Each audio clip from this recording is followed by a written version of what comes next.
Hello, everyone, and welcome back to another episode of Chapter 1 Read-Alouds. Today, I'm going to be continuing our series of talking about books that are going to be in our upcoming virtual book fair, and this week, I'm going to focus on realistic fiction. Stay tuned for a couple more videos highlighting some of the more popular favorites that will be at the virtual book fair, but today, I'm reading a book called Stealing Away from Home, and this book deals a lot with grief. Here's the summary. Saying goodbye is never easy. Everything changed after Pippa and Jack's mother died last spring. Pippa stopped speaking, Jack started picking fights, and their father's struggling business began to fail. Now, with school starting again, Pippa doesn't know how she'll manage a class presentation on Spartan warriors when she can't even find the words to tell her father that she wishes he were home more. And Jack is struggling to understand his feelings for the mysterious girl next door. But when Jack and Pippa realize that their dad is getting so desperate for cash to keep the family afloat that he might be going to extreme and illegal lengths to make ends meet, they are faced with the biggest decision of their lives. How far are they willing to keep their family together? Stealing Our Way Home is a poignant, deeply affecting novel about falling apart, finding your voice, and the power of letting go. So this particular book is told in two viewpoints, so it goes back and forth between Jack and Pippa. So chapter 1, which I'm going to read for you today, is from Pippa's point of view. 2 weeks after Mom died, I got a letter and a book in the mail. This is what the letter said. Dear Pippa, my name is Miss Rhodes, and I am going to be your 4th grade social studies teacher next year. I am really looking forward to getting to know you and the rest of your class.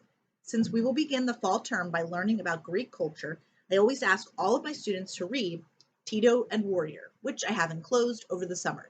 Tito, as you will soon find out, was only a few years older than you. He lived in a part of Greece called Sparta and was raised to be a Spartan soldier. To this day, Spartans are regarded as some of the most courageous people who ever lived. As you read the book, please jot down at least 6 facts about the Spartans that you might think be important to share with the rest of the class.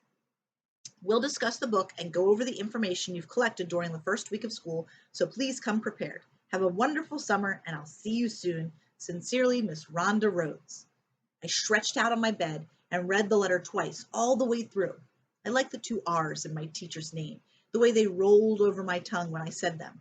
My friend Susan can actually make a trilling sound when she says her R's, almost like she's speaking Spanish, but I've never learned how to do that. Miss Rhonda Rhodes. She sounded pretty. Maybe even nice, even if she was assigning homework over the summer. But I groaned when I picked up the book and looked at it. Definitely not my thing.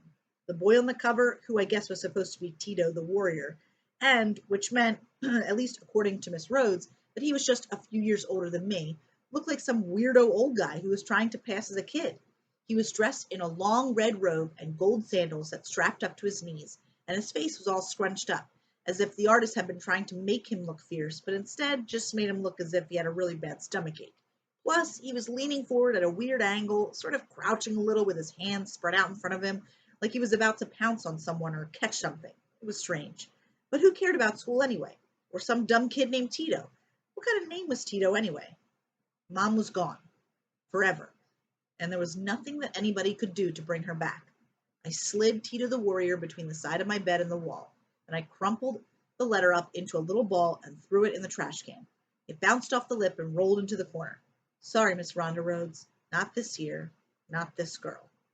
So it'll be pretty interesting. I'm actually really excited to read this. And in these very testing times, sometimes it's good to read a book about grief and how people go through grief and handle it. So I hope you enjoyed that chapter 1, and I'll see you next time on chapter 1 Read Aloud.